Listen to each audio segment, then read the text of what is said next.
This is much like it was hundreds, well, 2 millennia ago, although they didn't have so many electric lights back then. In fact, I would prefer the candle light throughout the Mass. It just adds to the mystical experience of it. But they would crowd into catacombs and graveyards because Christianity was outlawed, and they were fearing for their life. In fact, you can imagine them all huddled together in a catacomb, and every time they would hear a foreign sound that they might just pause, thinking that this might be the last night. Not just the last Mass, but the last night that they ever celebrate. And it's so ironic because the Romans were very superstitious.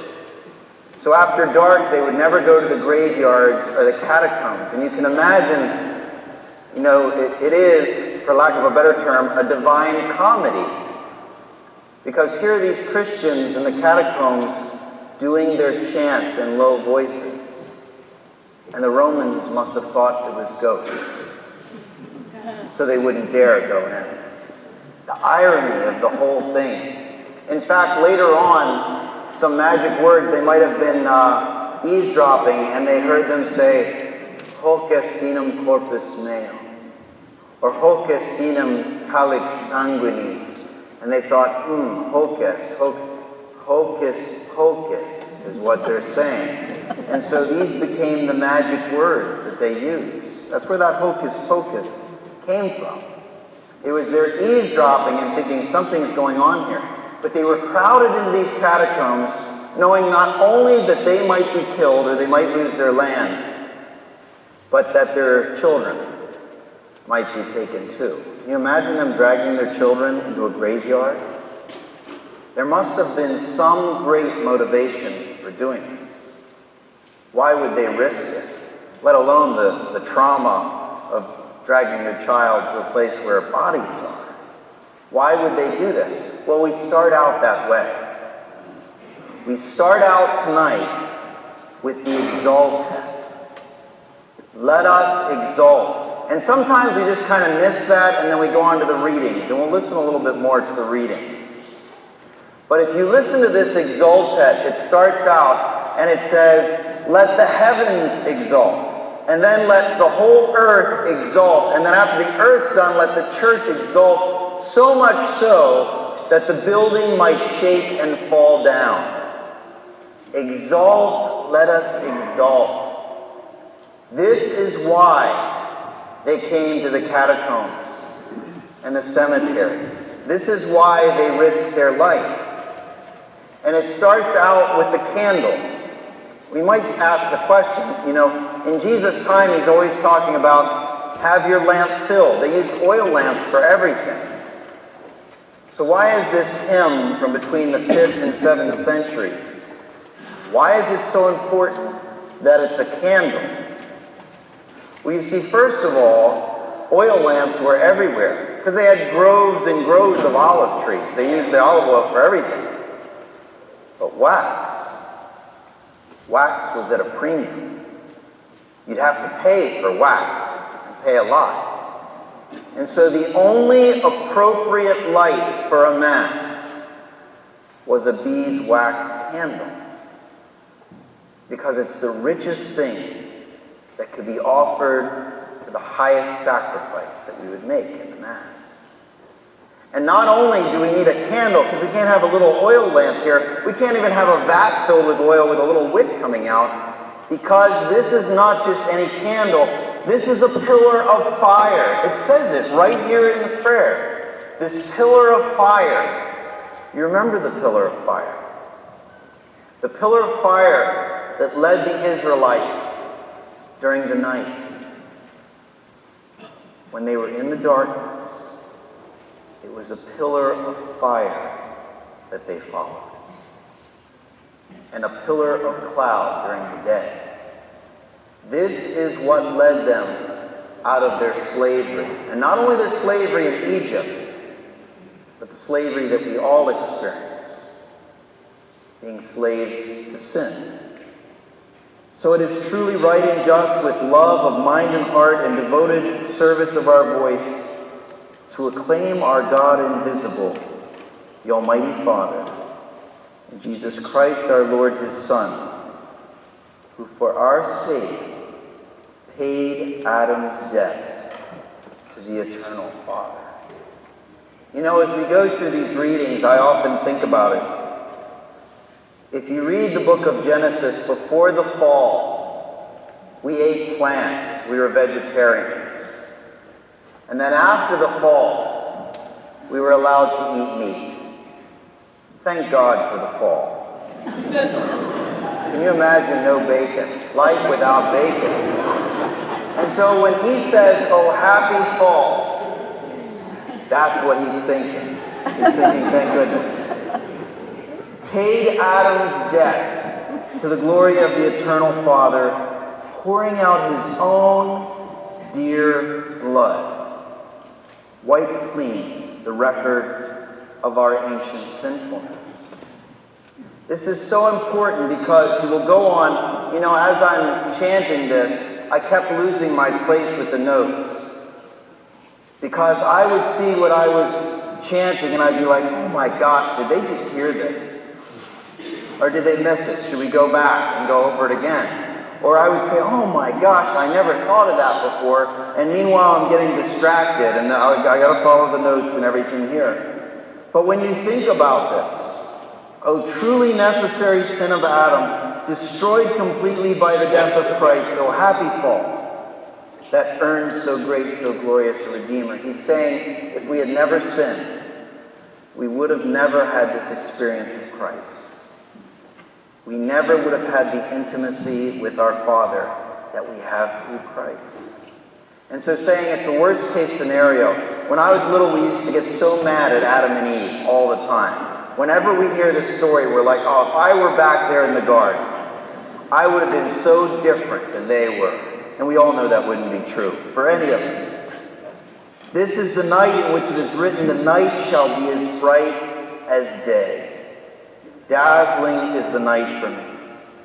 On this your night of grace, O Holy Father, accept this candle, an offering, the work of these and your servants' hands, a gift from your most holy church.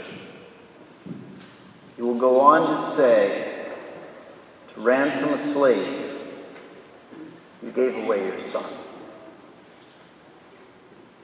One of the readings today talked about Abram and sacrificing Isaac, and his hand is stayed by the angel. We talked about this on Holy Thursday. And the way he did that is he worked within his creation and decided, I will not take Abraham's only son, but I will offer my own. And the word ransom is very important there. The word in Greek is apolutrosin.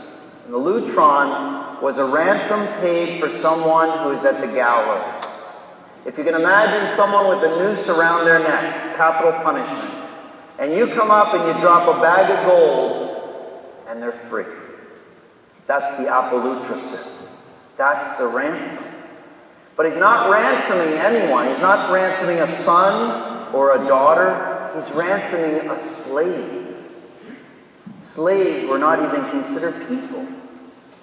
He's ransoming a slave.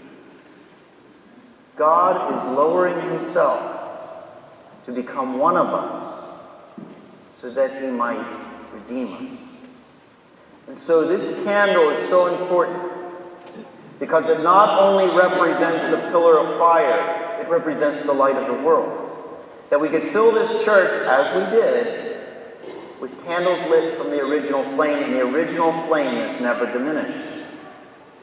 And so this candle is worthy of our praise because it represents something far greater than wax put together, just so that we can see. One of the psalmists said, like the deer that longs for running streams. In the Fertile Crescent there, they have these wild kind of mutt desert deer. And the interesting thing about these desert deer is when they see a poisonous snake, they will stomp it. And the snakes will bite their legs, but apparently they're immune to the venom. But what they found is once they're bitten by the snake, they run for the streams because they have this unquenchable thirst. So like the deer that longs for running streams, the deer that has been bitten by the snake, so my soul is yearning for you, my God. Do you see? We've all been bitten. It's like the seraph serpents in the desert. We are all slaves to sin. And he offers us the apolutrosin. He offers us the ransom. We couldn't earn it. There's nothing we could do to earn it. So we go to Egypt now, and he says to the Israelites, slaughter a sheep and put the blood on the doorpost, on the lintel. And we think, okay, big deal. They're slaughtering a sheep, they're sharing it. You know, Egyptians held some animals as sacred. We know they held snakes as sacred. We know they held birds as sacred. They also held lambs as sacred. In Egypt, it was illegal to kill a lamb. So what do the Israelites do? They kill hundreds of them. And then they put the evidence on their door. And once they did that, there's no way they could ever turn back. You see, God gave them instructions in order that, okay, once they smear the blood on their door, there's no turning back. Because the Egyptians will wake up in the morning with a lot less sheep, and they'll see this blood, and the Israelites are guilty. It was God's way of saying, if you paint the door, you can't go back to the old life. You can't go back to being a slave again. You must go as far as you have to go away through the desert or whatever else. You will never be a slave again. Isaiah, Ezekiel, the prophets are telling us, you know, as bad as you were and as much as you turned away from God and profaned his name, you can never be so far from God that you cannot turn back. You see, whether we like it or not, whether we believe in God or not, we are connected to God. For some of us, it might drive us crazy. How can I be connected to a God I believe in? Well, you didn't create yourself, so that's how it is. And because of that, because of our connection with God, as he says through the prophet, can a mother forget her child?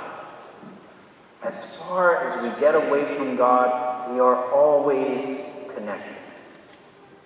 And if Jesus Christ preached nothing else during his lifetime, he preached the gospel of mercy and love and salvation.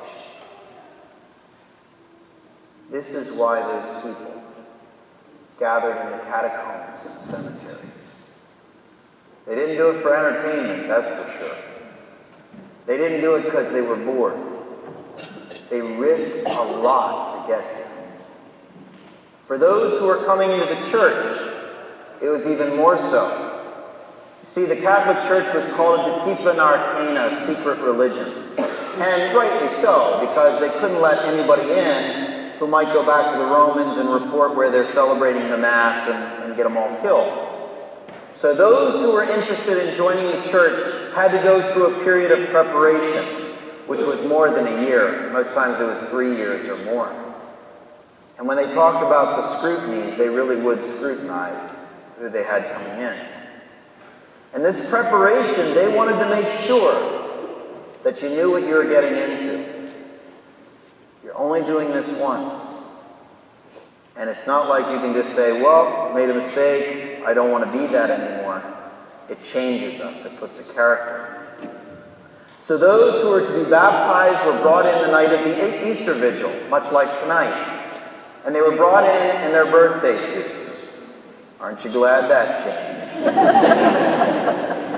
And then they would clothe them in something like burlap. Aren't you glad that changed too? And then they would go through the readings just as we've gone through. Reading salvation history. You know, they would have chants and praise of God. And it would all be by candlelight. All by candlelight.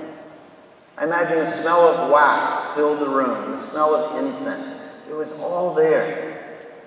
And then when it came time for the baptism, they would bring them forward, and there was an octagonal pool. It had 8 sides on it. And in fact, if you go to some of the older churches in our country and beyond, all their baptismal fonts are 8-sided. And the reason why we celebrate the Easter Vigil after dark. We just finished the Jewish Sabbath, which is the 7th day. And now we begin the 8th day. The day which is our Sabbath. The day at which we were saved. That God created everything in 6 days, as the reading says. On the 7th day he rested, and then the 8th day was the first day we lived within that creation. And so they descended into this pool because they were descending into the tomb with Christ. What is it Paul says? You who are baptized with Christ, don't you realize you were baptized into his death? And they descend into the water, and then they come out the other side, new creatures. And then they were anointed with chrism. Jesus is called Mashiach, or Christos, or the smeared one, the anointed one. And so just as kings were anointed with oil, showing that God blesses us and validates it, they would take a bucket of this chrism and pour it over them, so that no part of their body was left untouched with this chrism. In fact, weeks later, you could smell them before you could see them. You know what I mean? It was a rich symbol.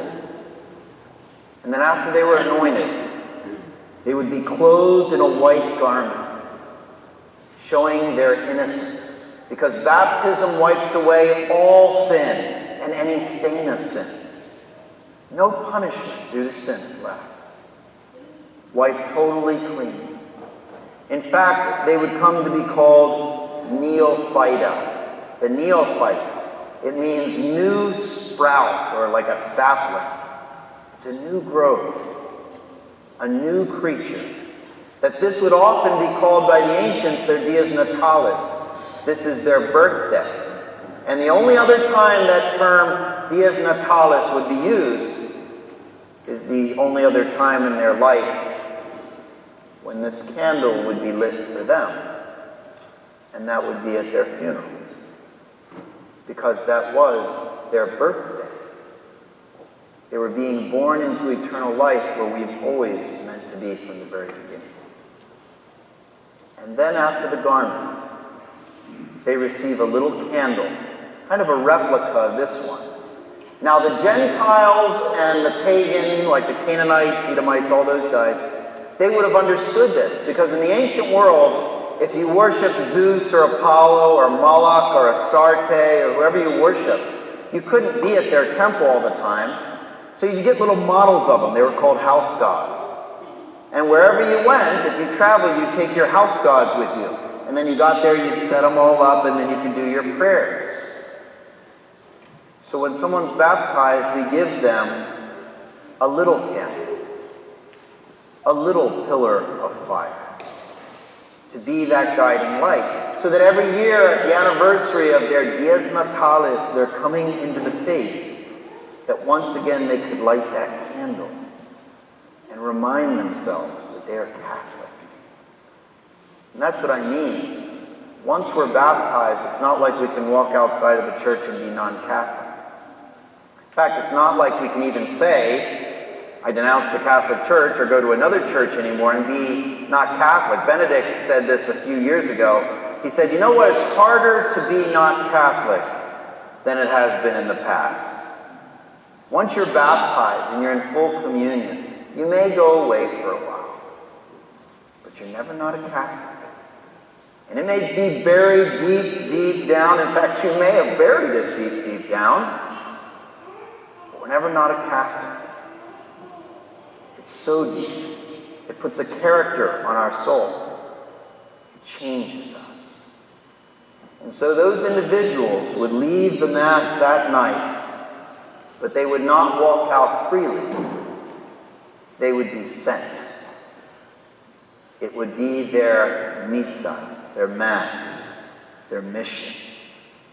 They were sent for a mission. And so over the last 2 nights, I spoke about the trimunera, the 3 offices of the ordained ministry, and of Christ as priest, prophet, and king. And when you're baptized and anointed with chrism, you're anointed priest, prophet, and king. That we are called to sacramentalize our life as the priestly people. We are called to preach the gospel in season and out of season as prophets. And finally, we are called to be handed over to the faith. When we are baptized, the faith is not handed to us. We are handed over to that tradition. And so how is our kingly role then? We have dominion, not domination, dominion. Dominion, the word dominus means Lord. We have lordship. And so what does the Lord do? Well, he takes care of the vassals, make sure they're fed and taken care of, make sure they have a place to live, make sure they're protected. What do? They pay taxes, they serve in the military, they grow crops and stuff. It's a covenant is what it is. And that's what we're in now. We enter into a covenant with God. And as he says to Adam, I give you dominion. It's up to you to take care of those. So what do we have to do? We are to feed them. We are to clothe them. We are to house them. We are to love them. We exercise our kingship, our lordship, as our mission in leaving the church by doing unto others. And Christ says, when you have done to others, you've done this for me. And so tonight we have many, many reasons to exalt. That the heavens exalt, the earth exalts. Would that the church would exalt, that the building might, no, we don't want it to crumble, but you know what I'm saying. That Jesus says at one point, if no one were to say anything, the stones themselves would cry out. So we thank God for the gift of our salvation. We thank God for the gift of our recreation. There was a young boy who worked with his father in order to build a little boat. He wanted to build a model boat and sail it out on the creek behind his house. And so he took painstaking hours in shaping this with his dad and painting it and sanding it and putting the marine varnish on, everything he could do, until one day he was ready to test it. But the problem was they had had many rains and the creek outside was swollen, and his dad warned him, you're going to lose it. You put it in the water, it's going to take off, you'll never catch it again. But he's a kid. He went out, dropped the boat in the water, it took off, and he never saw it again. Well, he was so frustrated and dejected and went back in to his father and told him what had happened. And he moped around for a while. He was really upset about this. A few days later, he was walking home from school. And lo and behold, in the window of a toy store was his boat. He couldn't believe it. So immediately he went into the store and he said to the owner, hey, mister, that's my boat. That's my boat. You found it. Oh, I'm so happy. And the man said, that's not your boat. I found that down on the creek bank. That's my boat. I found it. And now the boy was just as upset as he was before. So the manager says, I'll tell you what, buddy. I'll hold this boat for you, and you can buy it from me. Just take a few weeks, earn some money, and that's what he did. He went out and did everything he could to earn the money in order to get this boat back, until finally one day he had enough money. He went in, he bought the boat, and he's walking home, and he's cradling this boat in his arms. And he whispers to it. And he says, now you are twice mine. Because the first time, I created you. And now, I bought you back.